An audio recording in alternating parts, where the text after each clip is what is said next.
Hello, everyone. Welcome back to another episode of Inside Fnatic's Brush. I am still your host, Matt Scott. Thank you again for joining me. If you're watching live, if you're watching through YouTube, if you're listening on Spotify, thank you very much for taking some time to catch up on everything that's happening in the LEC and with Fnatic, most importantly. I've tried to change up things a little bit this weekend. First of all, I wasn't available last week, so we've kind of missed out on some elements from the last week of the LEC to discuss which teams went through and which didn't, obviously. But that's fine, as now the playoffs have started, so there's a complete other subject at hand. Playoffs started, we've already had a bunch of games go through. Some teams already in the best of 5, other teams in the losers bracket. So we'll go through all of this very quickly.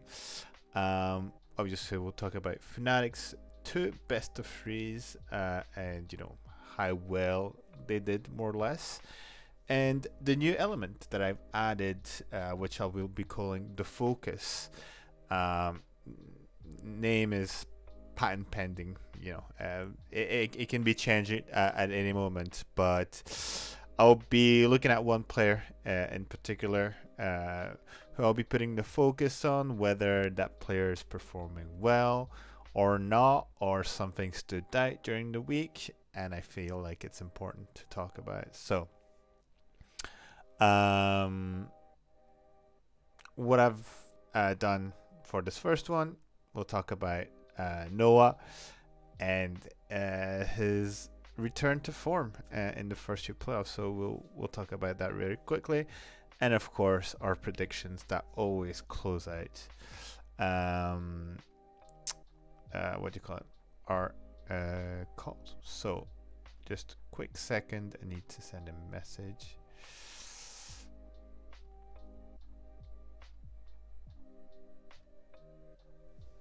There we go. So, LEC. The status so far. First thing you would see is that most of the games were pretty much one-sided in terms of the score. At least they're much closer in the game than what they were, but I think it's a good reflection of the strengths during the regular season already, apart from maybe one game, which is the Team Vitality SK Gaming, which I want to talk a bit more in depth here. Team Vitality SK Gaming, I think most of us, if not everyone, had SK going through. Team Vitality, had a little return to form, but wasn't necessarily as consistent as we were expecting them to be, maybe with this roster. Whereas SK, thinking about it, SK actually had a very good start to the season, to the split, I should say, and not so much towards the last games. Obviously, they had the loss against KC, which can be debated. I don't want to go too much into it, but the draft was a little bit, it was a little bit iffy from my point of view, but that's not really the point here. What I will say though is that I don't know if it's the return of Mac with the team or something else, but that shape of Team Vitality, much more interesting and much more how would I say, concise in their way of executing the game. Their macro definitely improved since last time, so that was a big plus. The other element that I saw was that even mechanically they looked a bit better. So I don't know if that's a result of the drafts or just the overall improvement of the team, but it looked a little bit crisper. And for me, obviously, the player that was constantly standing out was Karzi, and he continued to play, as well as he did, even a little bit better in some phases of the series. But um, you know, definitely, I'd say a big surprise that not even SK managed to get a single game off of Vitality overall. So, you know, what what does it reflect? Does it reflect more on Vitality's side to see how well they've progressed, or more on SK's side to, kind of look at the drop they've had? It feels like, the drop that they had already last year, only it's happening much faster.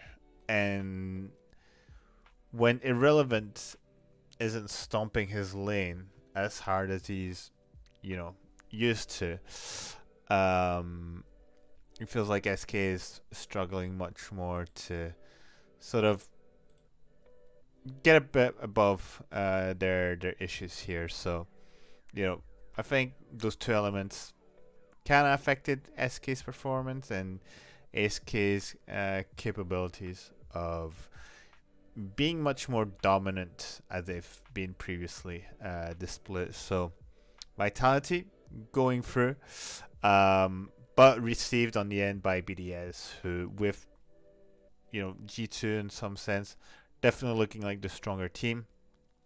We have obviously the G2 Fnatic game, which was an interesting one, but we'll talk about that a bit later.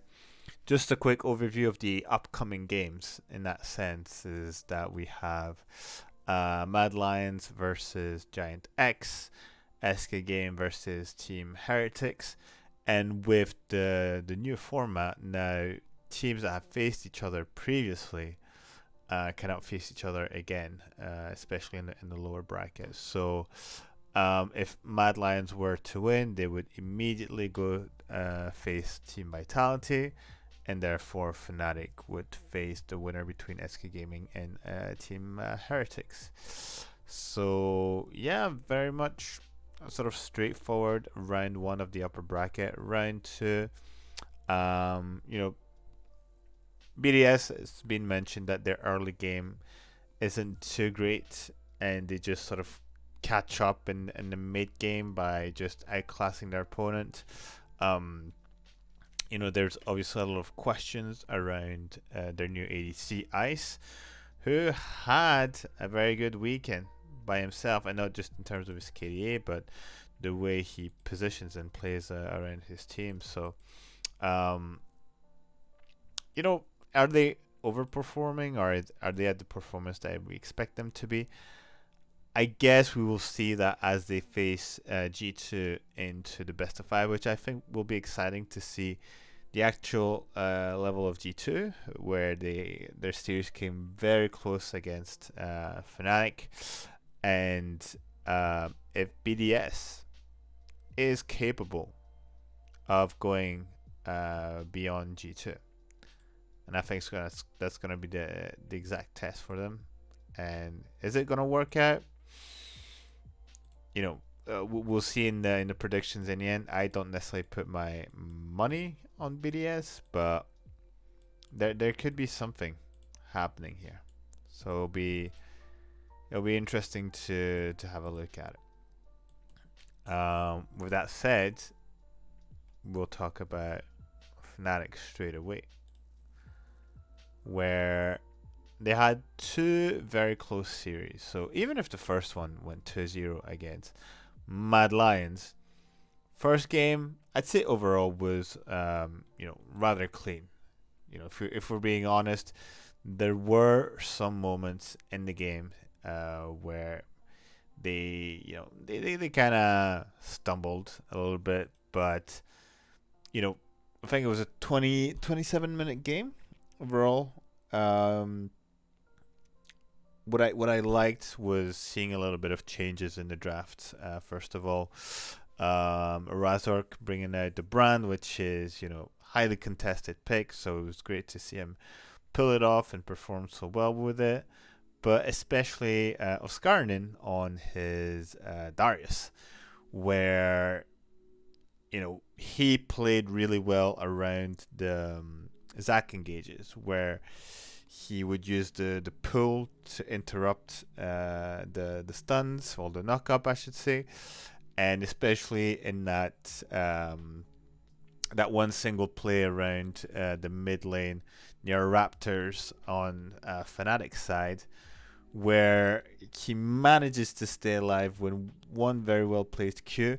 And it's, I think, if you look at the team fight again, it's very well positioned between Oscar really staying on the front line and threatening anyone that approaches, and Noah on the side, sort of hugging a little bit of the wall, dealing as much damage as possible, and having good target selection, especially to kill Supa on his Kalista that was sort of free firing and just got over the wall to keep a distance from Darius. So, very very well played. Overall, good control of the objectives as well. With Baron only 3 Drakes with 2 in the hands of Fnatic, but I believe the Void Grubs, or whatever they called, was a 3 for 3. So good management. Over 10k goal difference in 27 minutes. Nothing much more to say. Very happy with the aggression in bot lane, and Humanoid getting the first blood, especially. Frescowie did have a blunder game on the Akali. I think had he been a bit more accurate mechanically, could have been a closer game. There's a lot of the sort of flip back shurikens, I don't know the name of this ability, that were really really wide, and he could have caught Noah or Razork during his engages and completely fumbled. So there wasn't much to gain from his aggression. In the end, Elyoya didn't manage to find much space with his Belveth, when we know that he's usually a quite decent Belveth overall. And what I was happy is that even though Alvaro brought out the Blitzcrank again, which was a bit of a kryptonite the last time we faced Mad Lions, it wasn't as impactful in the sense that we didn't constantly get grabbed, put out of position, and give them a numbers advantage. So quite satisfied with this first game, I must say. The close game was the second one, which, if you've seen it at home, it was an absolute fiesta for 50 minutes.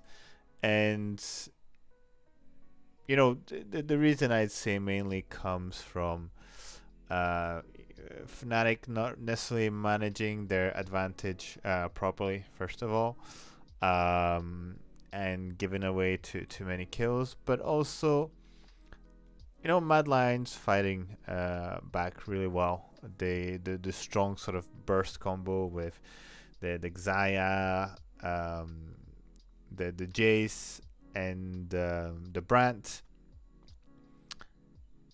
It was poke versus poke, basically, at the end of the day, and we were exchanges. How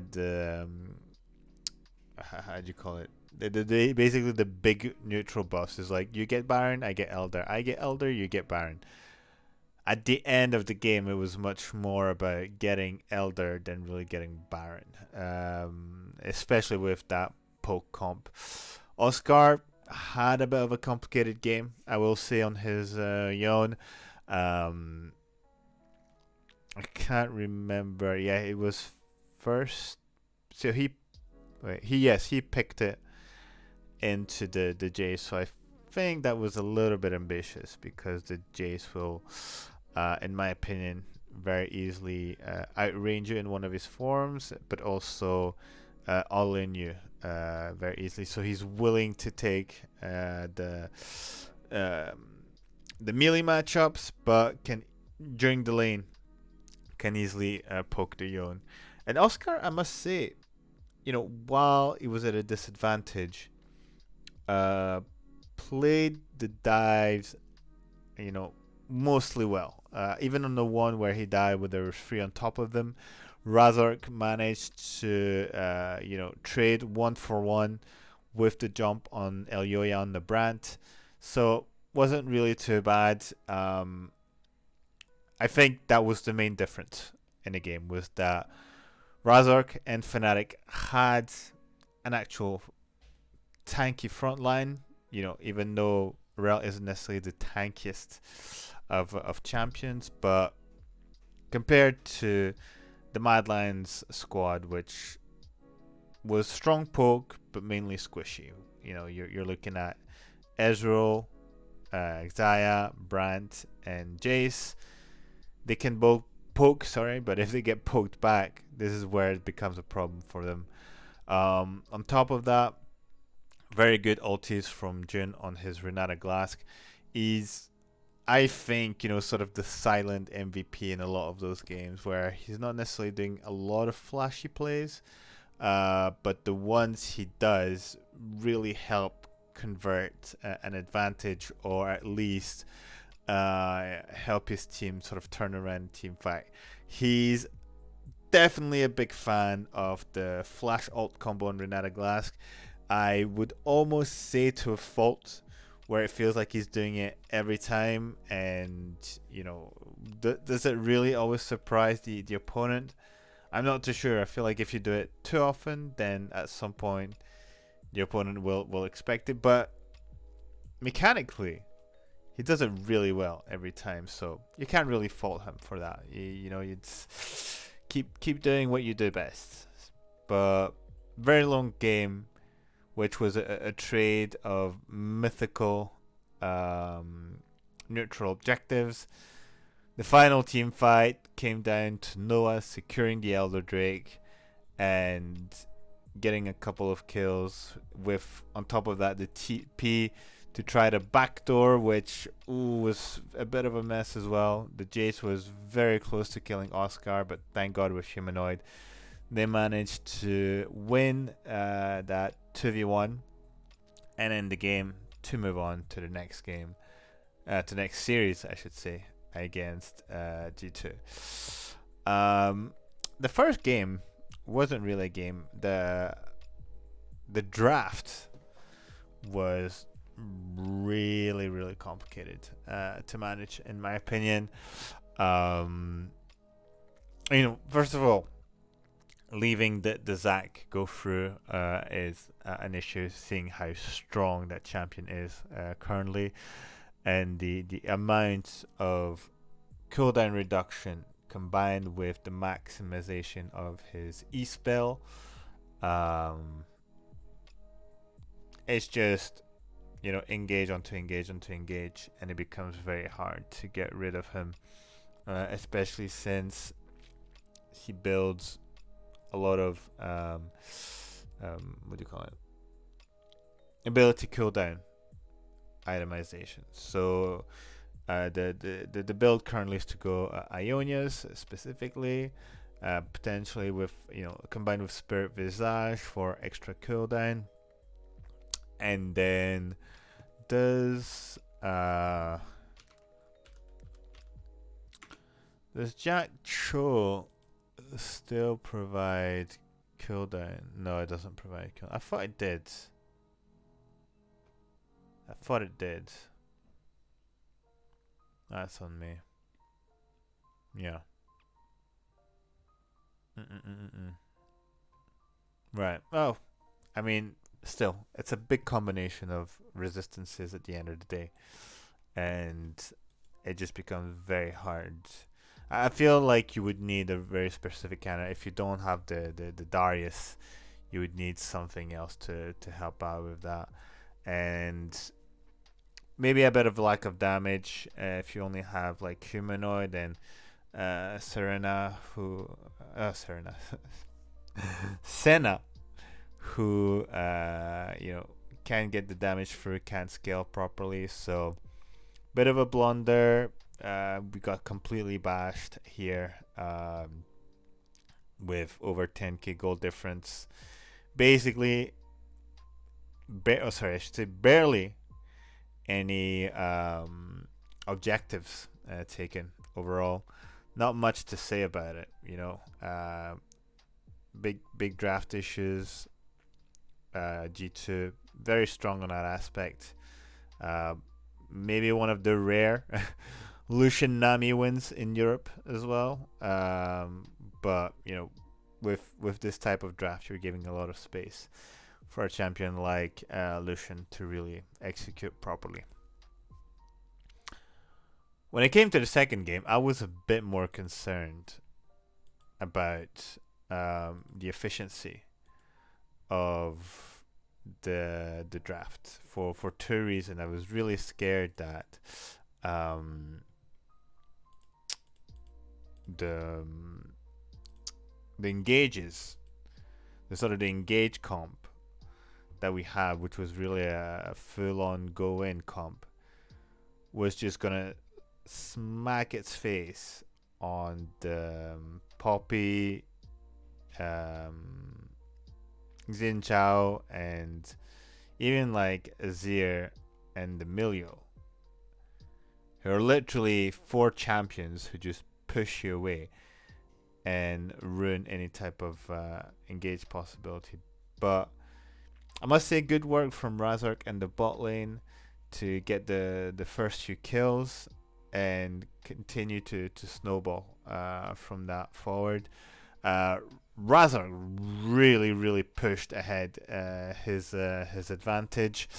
You know, the moment where he catches Mickey, who's sort of leaving the Baron pit, and he almost gets caught with Oscar, and he starts the helicopter stun. Oscar throws the barrel a bit late, and Mickey manages to flash above the wall. What Razork does is he flashes, catches, I believe, the G2 bot lane, obliterates Mickey. Good TP from Humanoid to catch Yike, which converts into a Baron. It's those decisive plays, especially when you're ahead, that really make the difference against teams versus G2, where you can't just sort of linger around. You really have to, you know, threaten them for mispositioning at any moment and punish them when the occasion comes.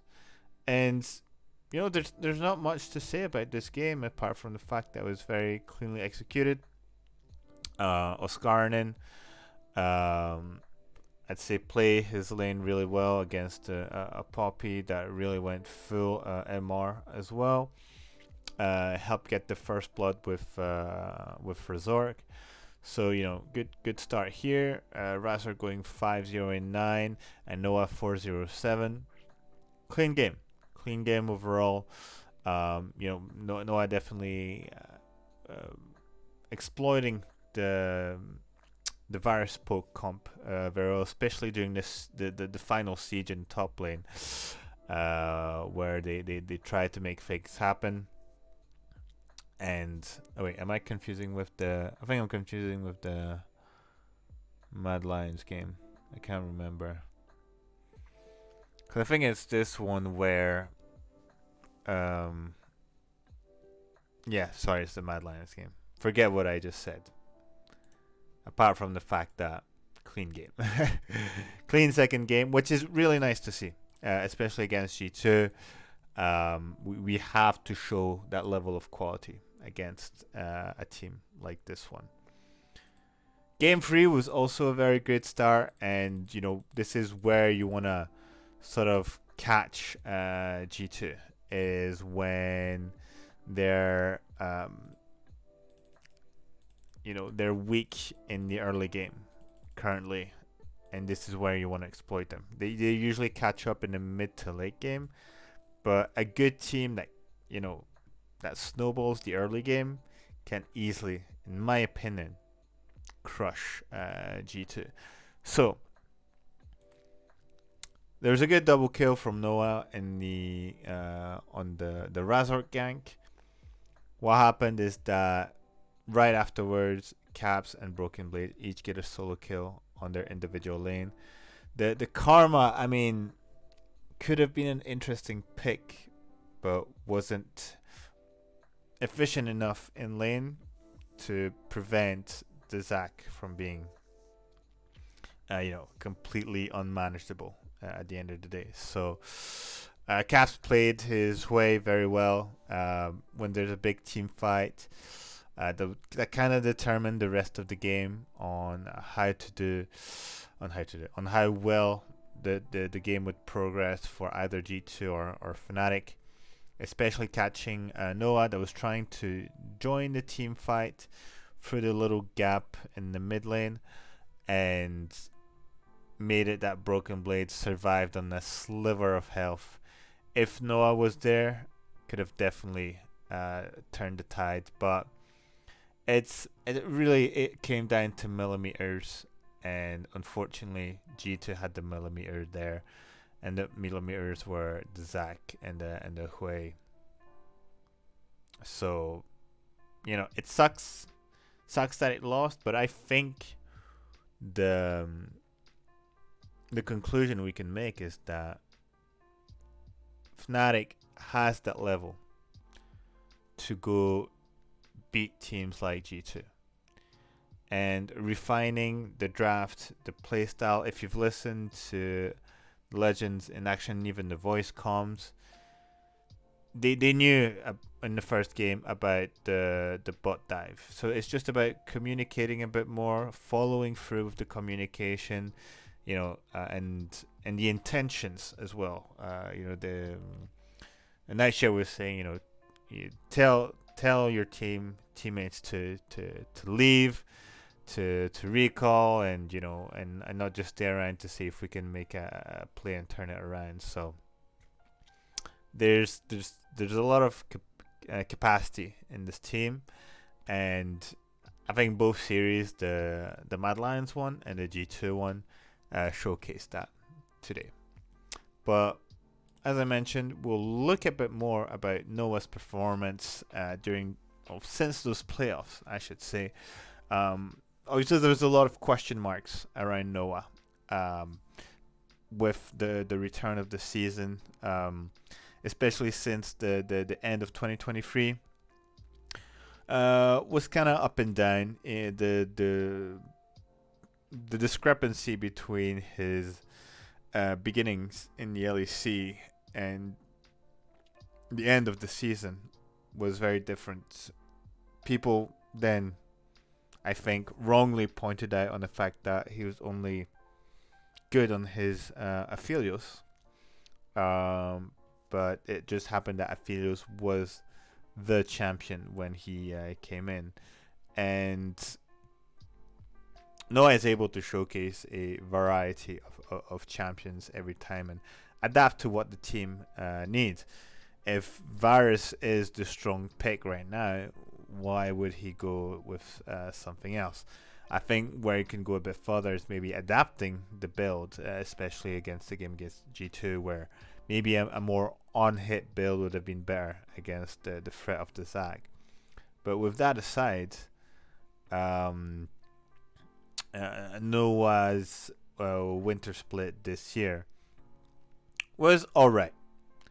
Thing is, expectations were much higher, especially since what he showcased in the in-houses, where him and Jun were completely crushing the bot lanes 2v2. Now, I personally think that Noah puts a lot of pressure on himself, and we see, especially when they debrief with the team after the games in Legends in Action, and he's like, I will be better, it can be improved, which is something that's great to hear, but you can see from, I'd say, his body expression that he's really being hard on himself, and I really don't want that this pressure that he puts on himself. Sorry, it's it's been a long day. that the pressure that he puts on himself hinders his ability, because I think that when he sort of relaxes a bit more and just plays his game, he can easily be one of the best ADCs in the region. And I believe we just had a glimpse of that um, in those first series. If we just have a quick look, we'll do the sort of basic. I don't like doing it myself personally, but if we look at the KDAs just from the games in which he won, 509, 824, 407. Even in the game that were won during the splits here, we didn't have the element of him, staying safe and positioning well, that he's not feeding 3 to 4 kills in the game. If I look at the season, the regular split, there's not a single game where he's gone deathless, and it's a minimum of 1, 2, 5 deaths, 6 deaths for the most recent ones. So to see that he's staying deathless, it's a minor thing, but I think it's nice, because we come back to the previous Noah. And now I know you can say, well, he's playing the poke comp, so he's just staying from a distance. But I invite you to check some of the team fights and his placement in the team fights.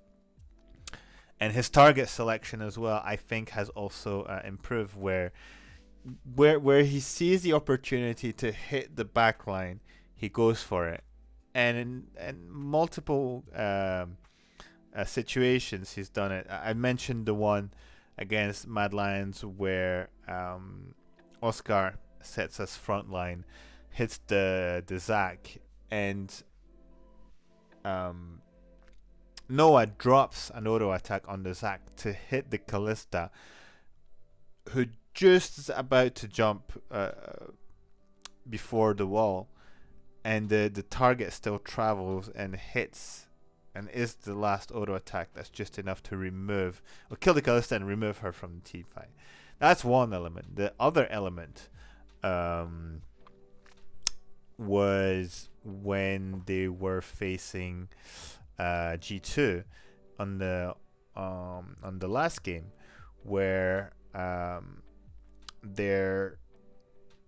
what was it?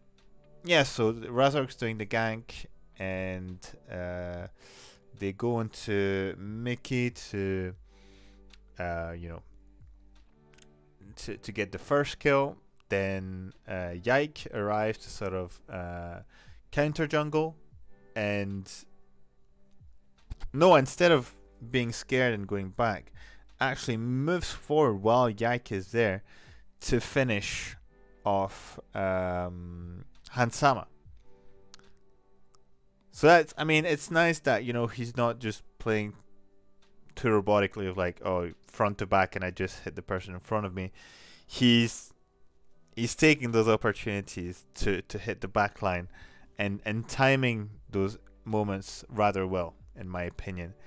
And then once Hansama is removed, they're able to get the kill on Yike, even if it costs Noah's life, because in the end he gets 2 kills. So it's a good recall. He gets to spend the money from his 2 kills and from the minions that he farmed, obviously. So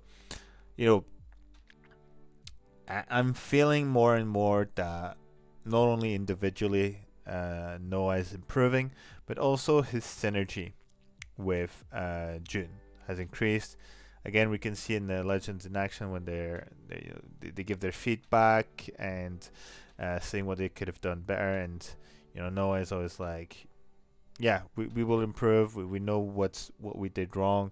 We will be better every time.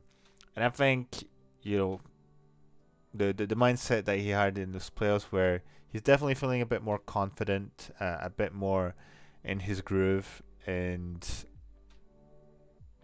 what I'd like to see, obviously from him. And it's not. I mean, the the value of a player of just being represented on one champion, I think is a bit false, because while he's not displayed on other champions, if he's able to go all the way with only Varus, that's absolutely fine. I'm sure he's able to play the other champions as well, given that I think the same level of focus is given on bot lane. Because we've seen most of the games where we focus bot lane, especially on the playoffs, devolve in much easier time to win the game. And at the same time, especially with I'd say the priority on hook champions like the Nautilus, the Blitzcrank, June is allowing himself to be even more aggressive with Noah, and as their confidence builds together, they're gonna start overtaking even more the 2v2s, which potentially could also mean that either Razork doesn't have to focus bot lane more and can work more with Humanoid and Oscar, but it's also a sign that potentially if they're able to have that aggression, to have that advantage, and then create dives, if they create dive opportunities, then they set themselves up to really snowball Noah afterwards by getting plates and then repositioning him in a top lane to go for the void grubs or the heralds. So there's all these opportunities that can snowball from Noah still improving, and getting more confidence and synergy with Jin. I obviously we're only playing the Monday game for Fnatic, so we'll have to be a bit patient, unfortunately, on that side. But it is what it is. The other element is that you will, I'm completely, my mind's all over the place. What I'm expecting to see, obviously, is, well, we still see some Varus, maybe see some other champions. What I'm expecting usually between weeks of best of threes, best of fives, is that there's a readaptation of the meta and of the picks. So we might see a bit more of Xayah. I'm not too can't remember really well what champions or ADCs have been played, picks and bans. Let me have a look really quickly. So Varus been big priority. Obviously, there's been the Kalista, the Senna, and the usual suspects with Lucian and Aphelios. So yeah, I mean, overall, there's main priority for Varus. A little bit of Kalista, a little bit of Sona. I mean, Kalista again is I think a very good champion for Noah. So we have a very good pool here to play for him. But yeah, I just want to say, very happy with his improvement overall. Looking for him to sort of confirm that form on Monday, and one element. Obviously, if Fnatic wins the Monday game, they will be looking into 3 best of 5s in a row. Nightshare did explain in the latest Legends in Action that the best of 5s back to back really affects them in terms of their energy, and so I'm not too sure how they'll manage to solve it, but I think it's something that they need to think about if they want to be able to go all the way and lift the trophy or the winter shield, that's what it's called. But yeah, good job, Noah, keep going, and we'll be looking forward to your Monday game. With that said, let's have a quick look at the predictions. I've managed to crawl back a little bit. I was doing the scores just before the podcast, It's very funny because on a few games we had different picks, and on the same days, it was like, oh, I got the right pick for one, and then you got the right pick for the other game. So we would just cancel each other overall until I think it was the G2 SK game. You guys voted SK, which, you know, I thought it was a bit weird. I had to check back onto the poll to see if I hadn't written, if I wasn't mistaken. But no, you guys did vote SK. So the choice of the group prevailed and was in my favor at the end of the day. Speaking of which, already on the first game, we sort of disagree with SK Team Heretics. I'm sort of staying on the same mindset that SK is a bit on a, I wouldn't say necessarily downward spiral, but they're definitely in a poor form. So my bet goes to Team Heretics. I've put a 2-0 because I think if Team Heretics wins the first game, there'll be a bit of a mental boom within SK, so they might snowball that further. Mad versus Giant X. I believe I put 2-0 here. There might. Oh, there we go. There we go. I made a mistake. Here. Let me see. I need to check something. 2-0. Okay. Yeah. That's what's happening. I knew there was something wrong. Let me double check you guys' prediction again, because I'm pretty sure you guys wrote 2-0 as well for this one. Let's see. SK. Yeah, you put 2-0. Oh, what the hell happened here? So let's see. 2-0. Yeah, 2-0, 2-0. And you guys put, was it? No, that's fine. Okay. I'm sorry. You're seeing how well this podcast is made. Let me just change that. Okay, so there we go. There we go. Okay.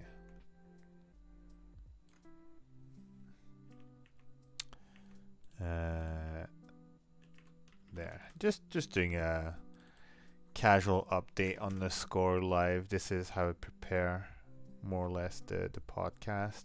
So you guys had SK 2-1. There you go. Mad Lions 2-0. We agree on that. Oh, wait. No. I had 2-1 for Team Heretics. I don't even know what I'm saying, dudes. I don't even know what I'm saying. I even give an explanation to that. So, 2-1. There we go. All good? All good. Perfect. BDS G2. 3-1. We agree on that. I think it might be a close game, but eventually G2 just has the better players, I think, overall. I'll be interested to see if BDS leaves the Zac go through during the series, or if they pick it for Adam. The thing is, like, Adam might lock in the Darius, which is a good counter to the Zac. So but G2 have banned Darius when they plan to pick Zac, so it's an interesting one. It's an interesting one for see, this is what's happening. Something's being affected here in the score because I put 2-0 as well. So that's where the issue is. There we go. Boom. 2-0, 2-0. You guys put 2-0 Fire Vitality as well, right? No, you put 2-1 Caesars. I don't know what's going on. I do not know what's going on, because I'm pretty sure I put 2-1 as well. So we'll do it that way. Boom. Boom. There we go. There we go. Duplicate here, and we'll duplicate again here, and we'll update the scores. So we're saying 2-1, and oops, there we go. Has to be aligned, you know. You have to be done properly. Score 2-1. There we go. Amazing. We agree on that score. Yeah, so it's gonna be probably Vitality versus Mad Lions, which would explain, you know, the one victory towards Mad Lions. But if Vitality continue with their good form, you know, they could have said we could have a Fnatic Vitality, which could be a banger in a best of 5, and a Fnatic versus therefore would be Team Heretics, which, you know, would make sense that Fnatic gets to 0. So that's it for today's podcast, guys. I appreciate you guys again coming on the live, watching on the YouTube, listening on Spotify. Fnatic games on Monday, so you'll have to be patient on that one. But until then, have a good weekend. Enjoy the game on Monday. And as always, always Fnatic, guys. Take care. Bye-bye.